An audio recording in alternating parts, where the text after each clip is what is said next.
Hello everybody and welcome to a new video. Today I want to do like a kind of loadout showcase thing and like the best loadouts and stuff for each class in competitive. Now this is going to be mainly for 6v6 because that's the only competitive mode we have right now. As you can see, I just lost. Like 9v9 is coming, so when that comes out I guess I will make a video about it. Like I haven't played much of this at all.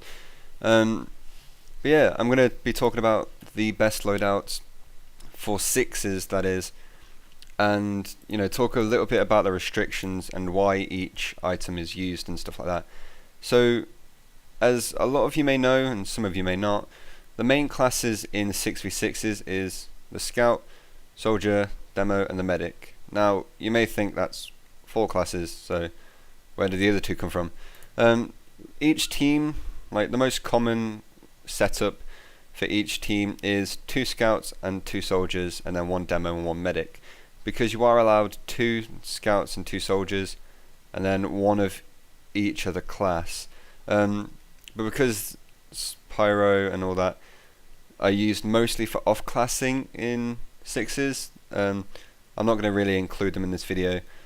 But yeah, let's start right on with the scout. Now the scout is quite restricted in what he can do in 6's in terms of like weapons and stuff. He's allowed to use complete stock weapons, and the only really change he can make is the Luger instead of the pistol, just because it's a reskin. And instead of the bat, he can use the Boston Basher, the 3-ring blade, or the fish. The fish is allowed just because it's a reskin of the bat. And then the Boston Basher and the 3-ring blade can be used mainly because you can do some pretty cool stuff with them, and that's more of a skill kind of item, I guess. I don't really know why they are allowing these two, because I think it's a little bit of a weird choice, but you know, that's fine. I'm not going to really challenge people's decisions, or the people who have made the item restrictions decisions, just because, you know, I don't have enough competitive knowledge to do that. You are actually allowed to use the winger in every league, but I don't think that really helps, because you've only got 5 bullets and it just makes you jump higher, which you don't really need to do in most of the competitive maps. And especially if you're using the Boston Basher and the 3-ring blade, you can get yourself to higher places quicker anyway. So yeah, that's basically it for the scout. Both scouts mostly run using the same setup, except sometimes they decide to use either the fish or the bat instead of the Boston Basher, because the other person or the other scout is going to be the one running around more and finding people when they're like more defensive and protecting the medic. And that brings me nicely onto the soldier. Let's start with the pocket, because there are 2 definite or very different roles for the soldier within 6's. And the pocket is basically the one to sit and help the medic gain Uber by basically shooting himself with the rocket launcher, shooting other people I guess as well.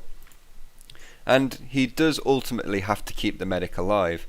Now that's what the shotgun is for, because it gives him a lot of extra firepower and it does a lot of damage up close, and it makes it much easier for him to actually protect his medic, because he's not just stuck using these 4 rockets, I guess. And yeah, the escape plan is probably the best option for this soldier, because you can run quicker when you're injured, and that would also mean that once you swap it out, the medic has a lot more health. He can heal on you, so his Uber will grow quicker, I guess. But yeah, that's basically the pocket soldier. He can make some changes, I guess, like both soldiers can. You are allowed to use the half Satoshi and the pain train and the shovel as the melee weapon. The pain train is really situational, I guess, because if you really do need to get some kills, then that's probably a better idea, or some caps even, sorry, that's probably a better idea. Like, I don't know why people would decide to use that, but you know, some people could, and there could be some strategy behind that. I'm not too sure. If you know why people use the half Satoshi in comp, please let me know. But yeah, if I played comp, and from the way people have been using the escape plan in comp that I've seen, the escape plan is definitely the better choice. Now for the roamer, like, they're going to be rocket jumping around a lot more and going around the map and finding people a lot more, so they're going to need to, you know, take less damage from rocket jumps, which is why they swap out the shotgun with the gunboats, because, you know, they could just jump around and not take as much damage and don't have to worry too much about constantly finding health or constantly finding the medic to get heals from when he's trying to go out there and get kills and take people by surprise and stuff. And he uses these two just because, for the same reasons as the pocket. The only change you're allowed to make to the rocket launchers are the original, or is to the original, just because it's a reskin. And yeah, it really doesn't matter which one you use. Some people find the original easier just because the view model's in the middle. I used to do that as well because I thought, you know, it's quite easy to aim from the middle, but now I prefer to use the rocket launcher. I don't know why I swapped again, but I did and it happened. So that's basically the soldier. Now for the demo, there are a lot of things he is actually still allowed to use. The grenade launcher is basically, you have to use that unless you're playing anything other than UGC, in which case you can use the loose cannon, which is a very specialist weapon, and I don't know how many people would actually opt to use that over the grenade launcher, but you know, some people might. Some people can get insanely good with, you know, the quick or the loose cannon. Sorry, I think I said quickie bomb launcher earlier. I'm not sure, but no. Some people get really good with the loose cannon, but I don't know if it will help too much in competitive. Maybe depending on what map you're playing, but I don't really know. There's everything other than the sticky bomb launcher is banned in TF2, but you can use basically anything else in any other league you're playing. So the splendid screen, charging targe, stuff like that are all allowed to be used in every other league except for TF2. So if you're playing UGC, you're allowed to use anything else actually. There are a lot of restrictions for his melee weapons. Once again, you're allowed to use the Pain Train, the Scotsman's Skull Cutter, and the Scottish Handshake and the Half Satoshi in every league.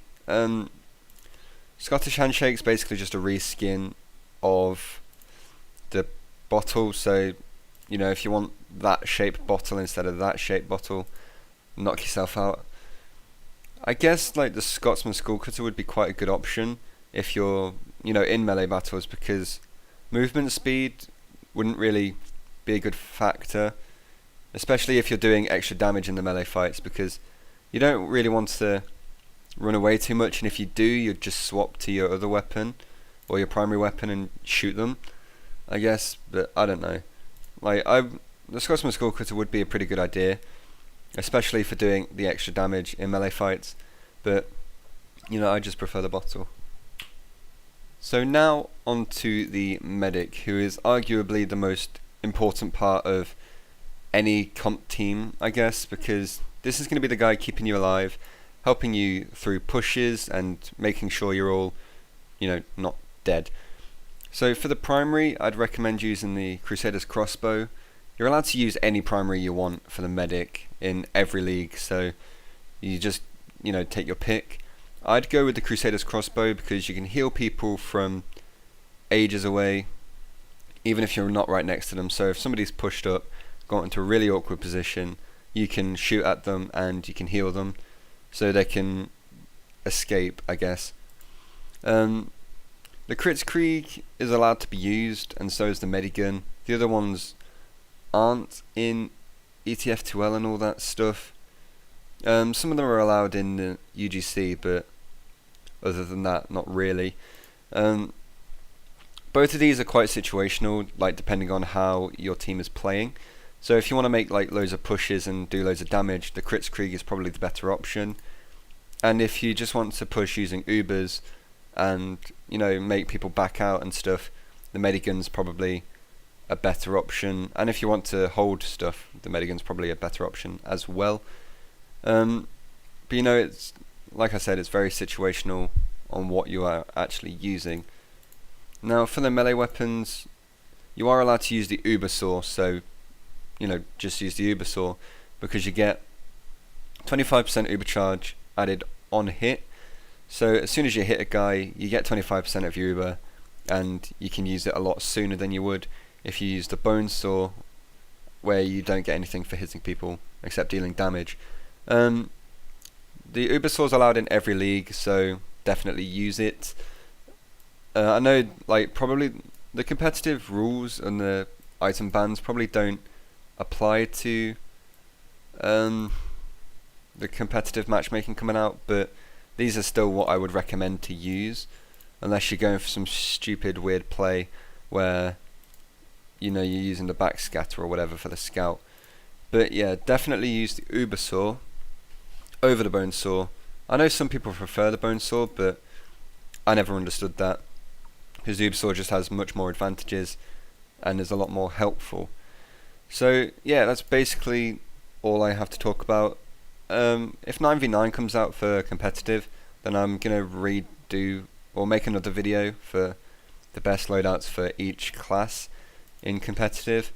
So yeah, let me know what you thought of this video. I hope you enjoyed it, and I will see you all in the next one. Goodbye.